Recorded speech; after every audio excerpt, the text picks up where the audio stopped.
CTS news. Kadapa నగరంలోని press club లో Telugu journalist forum జిల్లా కన్వీనర్ గా ఉప్పు శ్రీకాంత్, స్వతంత్ర టీవీ కో కన్వీనర్ గా కృష్ణమూర్తిని 360 న్యూస్ ఏకగ్రీవంగా ఎన్నుకోవడం జరిగింది. తెలుగు జర్నలిస్టు ఫోరం ఆధ్వర్యంలో ఎలక్ట్రానిక్ మీడియా జిల్లా కన్వీనర్ గా Bandaru Kishore Kumar, RTV co convener గా బి రామచంద్ర, జీ న్యూస్ లను ఎన్నుకోవడం జరిగింది. ఇక అడహా కమిటీ జిల్లా సలహాదారులుగా సుధీర్ కుమార్, ప్రైమ్ 9 న్యూస్ ను ఏకగ్రీవంగా ఎన్నుకోవడం జరిగింది. వీరి ఆధ్వర్యంలో యూనియన్ సభ్యత్వ నమోదు కార్యక్రమాలను చేపట్టనున్నారు. ఇక ప్రతి జర్నలిస్టు కుటుంబానికి అభివృద్ధికి కృషి చేస్తామని ఉప్పు శ్రీకాంత్ పేర్కొన్నారు. జర్నలిస్టుల పిల్లలకు ఫీజులలో 50% రాయితీ కోసము కృషి చేస్తామని హామీ ఇచ్చారు.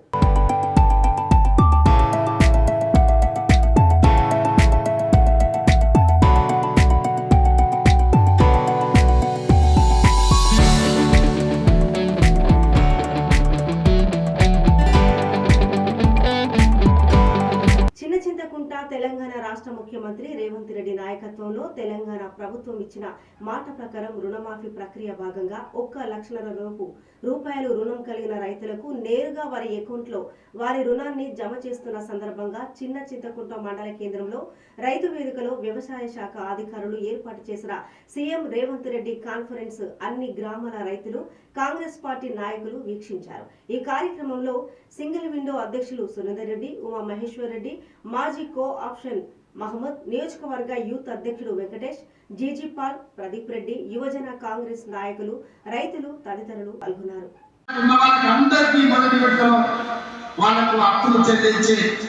ఇప్పుడు 0 నుంచి 1,50,000 వరకు ఉన్న రైతులందరికీ ఇవాళ ఈ గంటలో మనం వాళ్ళ రుణాలను మాఫీ చేస్తున్నాం. నెల తిరగక ముందే 0 నుంచి 1,50,000 వరకు ఉన్న దాదాపుగా 18 లక్షల మంది రైతుల రుణాలను మాఫీ చేసి మా చిత్తశుద్ధిని నిరూపించుకున్నాం. ఇక 0 నుంచి 2 లక్షల వరకు ఉన్న రైతు రుణమాఫీని ఆగస్టు నెలలో చేసి ఆగస్టు నెల రైతులకు దేశానికి ఎప్పుడైతే స్వతంత్రం వచ్చిందో, పరాయి పీడనలో విముక్తి కలిగిందో, బ్యాంకుల నుంచి అప్పు రుణ విముక్తులను చేసి స్వేచ్ఛ జీవులను రైతులను చెయ్యాలనే మా ఆలోచన జూలై నెల, ఆగస్టు నెల చరిత్రలో లిఖించదగిన నెల. నేను రియల్ ఎస్టేట్ వ్యాపారం రంగంపై ఆధారపడి జీవిస్తున్న ఏజెంట్లను ప్రభుత్వం ఆదుకోవాలని Rajahmundry urban and rural real estate consultancy welfare association గౌరవ అధ్యక్షుడు కడలి వెంకటేశ్వరరావు, అధ్యక్షులు బేతాల గణేష్ కుమార్, వర్కింగ్ ప్రెసిడెంట్ శివరాం ప్రసాద్, చంద్రశేఖర్, ఉపాధ్యక్షులు బుద్దాల కుమార్లు పేర్కొన్నారు. ఇక మంగళవారం రాజమహేంద్రవరం వై జంక్షన్ లోని ఆన్ రోటరీ హాల్లో Rajahmundry urban and rural real estate consultancy welfare association ఆత్మీయ సమావేశం జరిగింది. Urban real estate association meeting Y junction దగ్గర ఆన్ రోటరీ హాల్లో ఏర్పాటు చేయడం అయింది. దీనికి ముఖ్య ఉద్దేశము మరి ఇక్కడ దాదాపు 2 సంవత్సరాలు అయింది. మా Rajahmundry urban real estate union ఏర్పడి 2 సంవత్సరాలు అయింది కాబట్టి మళ్ళీ కొత్త కమిటీని ఈరోజు మేము ఏర్పాటు చేసుకుంటూ ఈ యొక్క రియల్ ఎస్టేట్ యూనియన్ బలోపేతం చేయాలనేటువంటి ముఖ్య ఉద్దేశంతో ఇక్కడ ఏర్పాటు చేయడం జరిగింది. మరి ఈరోజు రాజమహేంద్రం అర్బన్ జిల్లాలో వేలాది కుటుంబాలు ఈరోజు రియల్ ఎస్టేట్ మీద ఆధారపడి జీవిస్తూ ఉన్నాయి. మరి వారంతా కూడా ఈరోజు పొట్ట కూటు కోసము కమిషన్ ఏజెంట్లుగా మరి జీవిస్తున్నారు. మరి వారికి కూడా చాలా సమస్యలు ఉన్నాయి. ఈరోజు కమిషన్ ఇచ్చే దగ్గర ఆ స్థలాలు కానివ్వండి, బిల్డింగ్లు కానివ్వండి, ఇవన్నీ కొనుక్కునే వాళ్ళు మానవతా దృక్పథంతో ఆలోచించకుండా కొంతమంది కమిషన్ కూడా ఎక్కొట్టడానికి చూస్తూ ఉన్నారు. మరి అటువంటి సమస్యలన్నింటిని కూడా ఈరోజు ఎదుర్కొనాలనేటువంటి ముఖ్య ఉద్దేశంతో ఏర్పాటు చేసిందే Rajahmundry urban real estate union. GVMC 32వ వార్డులో పబ్లిక్ హెల్త్ వర్కర్ గా పనిచేసిన పదవి విరమణ పొందిన మేవాల సముద్రమ్మ సేవలు శ్లాఘనీయమని విశాఖ దక్షిణ నియోజకవర్గ జనసేన నాయకులు 32వ వార్డు కార్పొరేటర్ డాక్టర్ కందుల నాగరాజు కొనియాడారు. ఆమె పదవి విరమణ చేయు సందర్భంగా తన కార్యాలయంలో అభినందన సభను ఏర్పాటు చేశారు. ఈ సందర్భంగా డాక్టర్ కందుల నాగరాజు మాట్లాడుతూ ఆమె వార్డు అభివృద్ధికి ఎంతో సహకరించారని చెప్పారు.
విశాఖపట్నం స్టీల్ ప్లాంట్ ఉద్యోగులకు ప్రతి నెల 1వ తారీఖు వేతనం చెల్లించాలని స్టీల్ సిఐటియు ప్రతినిధుల యాజమాన్యాన్ని డిమాండ్ చేశారు.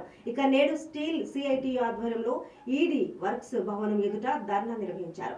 అనంతరం ఈడీ వర్క్స్ సోప్తివారి కార్యాలయంలో వినతి పత్రం అందజేశారు. ఈ సందర్భంగా స్టీల్ సిఐటియు జి అయోధ్యరాం మాట్లాడుతూ గడిచిన 6 మాసాలుగా ఉద్యోగులకు సకాలంలో జీతాలు చెల్లించడం లేదని ఆయన అన్నారు.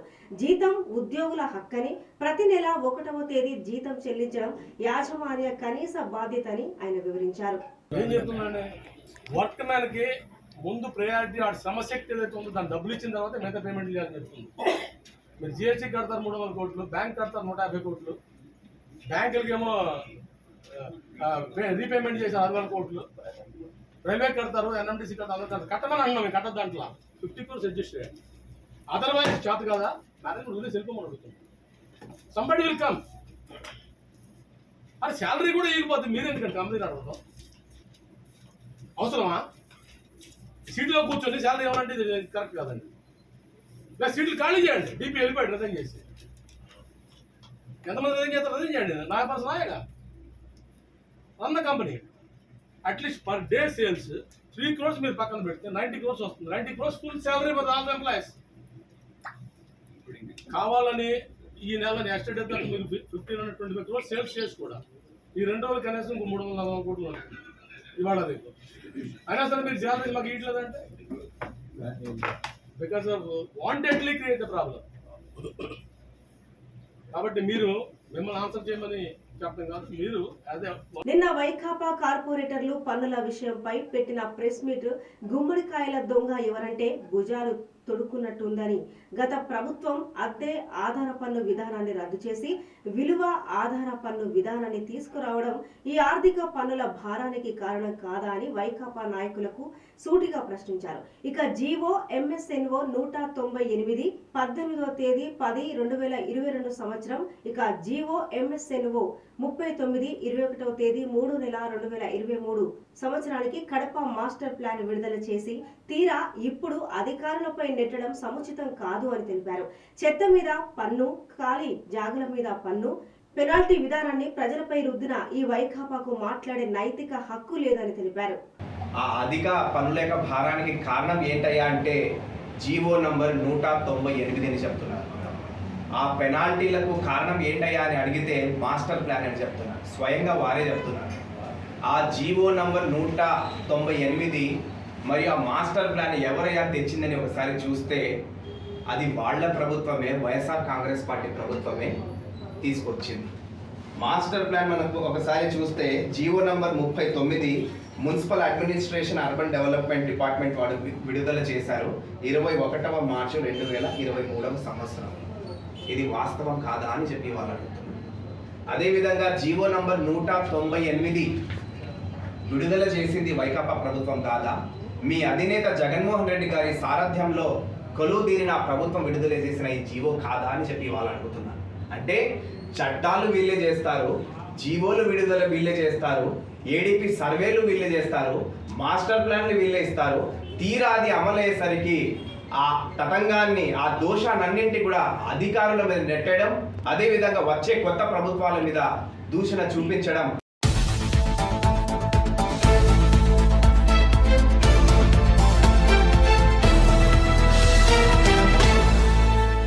విద్యార్థుల ఉజ్వల భవితకు చదివే ఆధారం. అందుకే ఆంధ్రప్రదేశ్ ప్రభుత్వం విద్యారంగానికి పెద్దపీట వేసిందని రాజమండ్రి రూరల్ ఎమ్మెల్యే గోరంట్ల బుచ్చయ్య చౌదరి అన్నారు. మంగళవారం ఆయన రాజమండ్రి ప్రభుత్వ కళాశాలలో మరియు ధవళేశ్వరం ప్రభుత్వ కళాశాలలో విద్యార్థులకు ఏర్పాటు చేసిన ఉచిత పుస్తకాల పంపిణీ కార్యక్రమంలో ముఖ్య అతిథిగా గోరంట్ల బుచ్చయ్య చౌదరి పాల్గొని విద్యార్థులకు ఉచిత పుస్తకాలను అందజేశారు. టిఫిన్ తినలేదా? వాయిస్ పెద్దగా లేదు మీది. పెద్దలు నరసింహ గారు, వేదిక నంచిన పెద్దలందరికీ, మా కళాశాల అధ్యాపకేతర సిబ్బందికి మా హృదయపూర్వక నమస్కారం. మా చిన్నారులందరికీ కూడా మా హృదయపూర్వక ఆశీర్వచనాలు. చాలా సంతోషం. 5 సంవత్సరాల తర్వాత మళ్ళీ ఈ కళాశాలలోకి అడుగుపెట్టాను. 14-19 మధ్య ఈ కళాశాల అభివృద్ధి కోసం ఆనాటి ప్రిన్సిపాల్స్ అధికారులు అధ్యాపక సిబ్బందితో కలిసి కొంత వర్కౌట్ చేశాం. ఎందుకంటే ఉభయ గోదావరి జిల్లాల కేంద్రంగా ఈ జూనియర్ కళాశాల ప్రవర్తమానం అవుతా ఉంది. మంచి రిజల్ట్స్ వస్తూ ఉన్నాయి. మంచి అధ్యాపకుల సిబ్బంది ఉన్నారు. ఉన్నదల్లా కొంచెం స్థల సమస్య. ఒక ఎకరన్నర స్థలాల్లో 1600 చిల్లర మంది పిల్లలు ఇక్కడ చదువుకుంటూ ఉన్నారు. ముఖ్యంగా బాలికలు దాదాపుగా సగం స్థాయిలో బాలికలు ఉన్నారు. కొవ్వూరు ప్రాంతాల నుంచి కూడా చాలా మంది ఇక్కడ రావడం మనం చూస్తూ ఉన్నాం. మాకు కూడా చాలా ఒత్తిడి ఉంది. ఎప్పటికప్పుడు సీట్లు కావాలి, సీట్లు ఇప్పించడం అడిగేవాళ్ళు కూడా ఉన్నారు. అంటే ఇక్కడ చక్కగా పాఠాలు చెప్తున్నారు. మంచి పరిస్థితులు ఉన్నాయనే కదా. శ్రీశైలం డ్యాములో గంటకు పెరుగుతున్న నీటి మట్టం.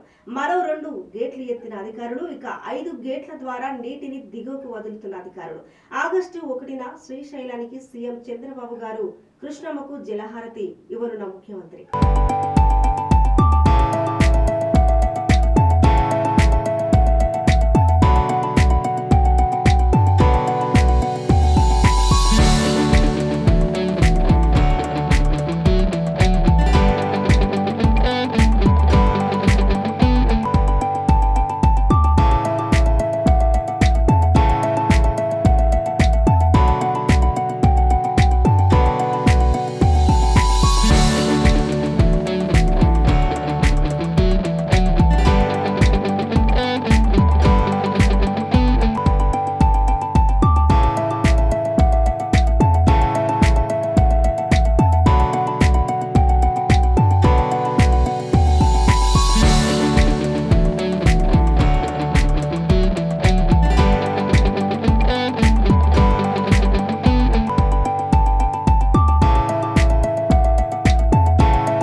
వెల్ఫేర్ అసోసియేషన్ నూతన కమిటీ అధ్యక్షుడిగా ఎన్నికలు గుంటూరులో గౌరవ అధ్యక్షులు బొంతు చంద్రశేఖర్ రెడ్డి అధ్యక్షతన జరిగాయి.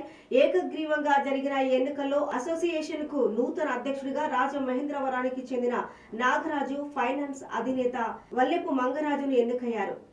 ప్రధాన కార్యదర్శిగా తెలగం శెట్టి చంద్రశేఖర్, కోశాధికారిగా జి బాలకృష్ణారెడ్డి, ఉపాధ్యక్షులుగా చిన్ని అప్పారావు, ఎన్ మురళీమోహన్, సహాయ కార్యదర్శులుగా నరాల నాగార్జునరెడ్డి, గడ్డే రామారావు, కార్యవర్గ సభ్యులుగా వెలరాటి స్వాములు, సేగు సురేష్, కందుల వెంకటరెడ్డి, ఎన్ వెంకటేశ్వర రెడ్డి, ఆదుర్తి ఫణికృష్ణ మోహన్ ను ఎన్నుకున్నట్లు తెలిపారు. మనస్తత్వం ఎవరికి లేదు.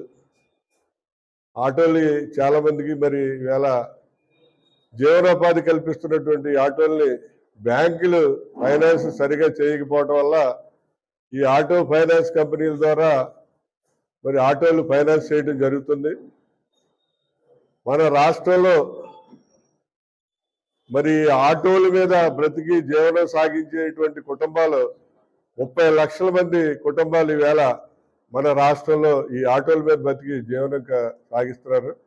ఇది మరి 30 లక్షల మందికి మరి డైరెక్ట్ గా కాకపోయినా ఇండైరెక్ట్ గా ఉపాధి కల్పించింది. వాళ్ళ కుటుంబం అంతా కూడా ఒక కుటుంబం ఒక ఆటో నడుపుకుంటే ఆ కుటుంబం అంతా బతుకుతారు. 30 లక్షల మంది ఈవేళ ఈ ఆటో ఫైనాన్స్ వారు ఉపాధి కల్పిస్తే వాళ్ళకి ఫ్యామిలీ బతకడానికి అవకాశం కల్పిస్తున్నారు. ఈ రాష్ట్రంలో 12,500 ఆటో ఫైనాన్స్ కంపెనీలు ఉన్నాయి ఈ స్టేట్ మొత్తం మీద. మన రాజమండ్రి నగరానికి వచ్చినట్లయితే ఇక్కడ 42 ఆటో ఫైనాన్స్ కంపెనీలు ఉన్నాయి. అందులో మరి సుమారు 8,000 మంది ఆటోలు నడుపుకుంటారు. ఇక్కడ ఫైనాన్షియల్ ద్వారా ఫైనాన్స్ చేయించుకున్న ఆటోలు 8,000 ఆటోలు రన్ అవుతున్నాయి. అంటే 8,000 కుటుంబాలు ఈవేళ ఆటో ఫైనాన్షియల్ మీద ఆధారపడి మరి వీళ్ళకి ఉపాధి కల్పన జరుగుతుంది. ముఖ్యంగా ఏంటంటే మన గతంలో తెలుగుదేశం ఉన్నప్పుడు మరి ఈ ప్రగతి అని చెప్పి ఒక నల్లమిల్లి రామకృష్ణారెడ్డి కామెంట్స్. అవినీతి, అక్రమాలు, అన్యాయాలకు Jagan Mohan Reddy care of address. వాటిపై సర్వ హక్కులు జగన్మోహన్ రెడ్డికే చెందుతాయి.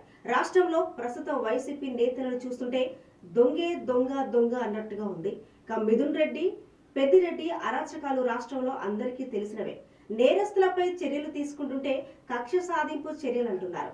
మోదీ నాయకత్వ భారత్ దేశం 8 2% అభివృద్ధి సాధించింది. కానీ జగన్ 5 సంవత్సరాలు పాలనలో ఏపీ ఆర్థిక వ్యవస్థను కుప్ప కూలిపోయేట్టు చేశారు.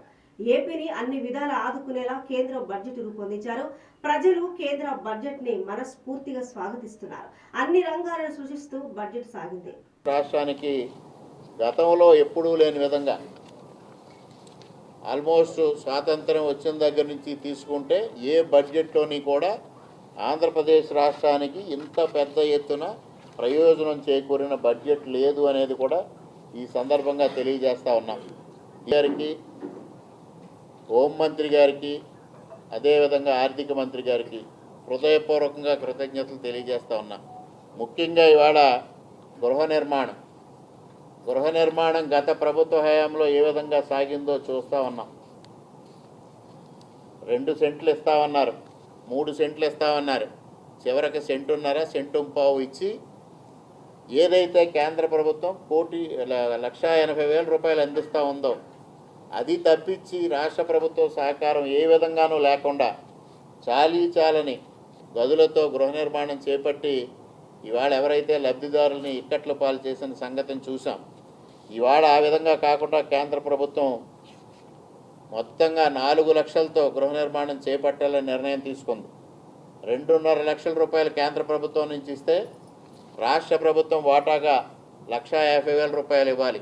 దానికి నిన్ననే చంద్రబాబు నాయుడు గారు కూడా శ్రీకారం చుట్టడం జరిగింది.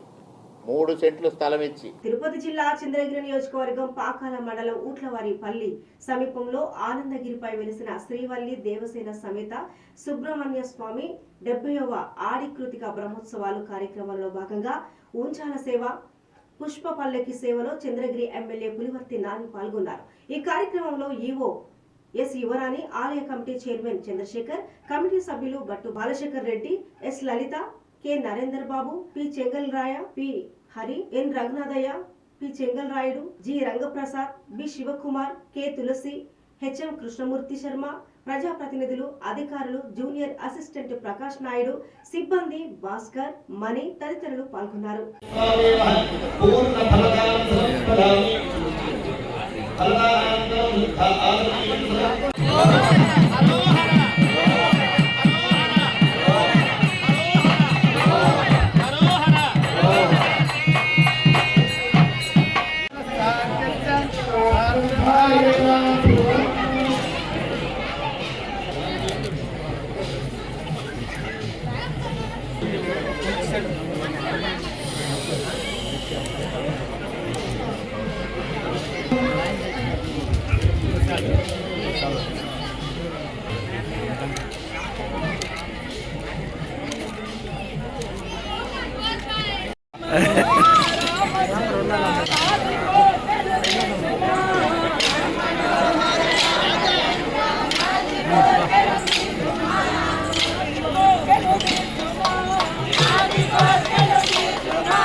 వాహనదారులందరూ చట్టపరంగా తప్పనిసరిగా హెల్మెట్ ను ధరించాలి, భద్రతా నియమాలు పాటించాలి. జిల్లా న్యాయ సేవాధికార సంస్థ ఆధ్వర్యంలో హెల్మెట్ పై అవగాహన కోసం ర్యాలీని నిర్వహిస్తున్నాం. జిల్లా ప్రధాన న్యాయమూర్తి శ్రీమతి గంధం సునీత ద్విచక్ర వాహనదారులందరూ హెల్మెట్ ను తప్పనిసరిగా వినియోగించాలని, వాహనాలు నడిపేవారు ట్రాఫిక్ నియమాలు పాటించాలని ఇక తూర్పు గోదావరి జిల్లా కోర్టు ప్రధాన న్యాయమూర్తి డిఎల్ఎస్ఏ చైర్మన్ శ్రీమతి గంధం సునీత పేర్కొన్నారు. గౌరవ సుప్రీంకోర్టు వారు రిట్ పిటిషన్లో ఇచ్చిన డైరెక్షన్స్ ప్రకారము అందరూ కూడాను 2 వీలర్స్ ఎవరైతే యూజ్ చేస్తున్నారో వాళ్ళందరూ హెల్మెట్ అనేది తప్పనిసరిగా ధరించాలి అని చెప్పి డైరెక్షన్స్ ఉన్నాయి. దానిలో 2 రకాలుగా మనకి లాభం చేకూరే విషయాలే. ఒకటి ఏంటంటే బండి కొనుక్కునేటప్పుడే దాన్ని కనుక తీసుకుంటే బండితో పాటుగా వాళ్ళు కన్సెషన్ కూడా ఇస్తున్నారు, హీరో హోండా షోరూమ్ వాళ్ళు కానీ ఏ షోరూమ్ వాళ్ళు అయినప్పటికీ కూడా. నెక్స్ట్ ఇంకొకటి ఏంటంటే ఆ శిరస్త్రాణం ధరించడం మూలంగా మనకి అంటువర్డ్ ఇన్సిడెంట్ ఏదైతే రోడ్డుపైన యాక్సిడెంట్ జరగడం మూలంగా కానీ కింద పడిపోవడం మూలంగా కానీ తలకి బలమైన గాయాలు అయ్యే అవకాశం కూడా చాలా తగ్గుతుందని చెప్పి మనకు మంచి జరగాలనే ఉద్దేశంతోనే గౌరవ సుప్రీంకోర్టు వారు జడ్జిమెంట్లో చెప్పడం జరిగింది. ఆ డైరెక్షన్స్ని గౌరవ సుప్రీంకోర్టు వారు హైకోర్టు వారి ద్వారా మాకు ఇంప్లిమెంట్ చేయడానికి, అంటే ఎవరైతే సిఎస్ఆర్ ఫండ్స్ కింద కూడా హెల్మెట్స్ ఎవరైనా జనరల్ పబ్లిక్కి డొనేట్ చేస్తారేమో ఒక సర్వే లాగా వాళ్ళని ఇంటర్వ్యూ చేసి ప్రోగ్రామ్ కండక్ట్ చేయమన్నారు. మేము ఆ విధంగానే సిఎస్ఆర్ ఫండ్స్ కింద ఇక్కడ లోకల్లో ఉన్న ఇండస్ట్రీస్ని అందరినీ కాంటాక్ట్ చేసి వాళ్ళకి మెయిల్స్ పంపించడం జరిగింది. జనరల్ పబ్లిక్కి హెల్మెట్స్ డొనేట్ చేయడానికి వాళ్ళు చాలామంది కొంచెం ముందుకు వచ్చారు. మొత్తం అంతా జరిగిన తర్వాత ఈ రాజమండ్రిలో ఉన్న జనరల్ పబ్లిక్కి మేము కొంతవరకు హానరబుల్ హైకోర్టు వారి ద్వారా హెల్మెట్స్ కూడా డిస్ట్రిబ్యూట్ చేయడం జరుగుతుంది. మీరందరూ కూడా జనరల్ పబ్లిక్ కూడా అది ఎంతో కాస్ట్ ఉండదు. ఒక 1000 రూపాయలు మన ప్రాణం కంటే ఎక్కువేం కాదు. 1000 రూపాయలు 1500 పెట్టుకొని హెల్మెట్స్ అయితే అందరూ తీసుకుని డైరెక్షన్స్ ఇచ్చారనే కాకుండా మన సేఫ్టీ గురించి కూడా మీరందరూ ధరిస్తారని చెప్పి అందరూ ఆరోగ్యంగా క్షేమంగా ఉంటారని చెప్పి మా డిఎల్ఎస్ఏ రాజమండ్రి తరఫున కూడా కోరుకుంటున్నాము.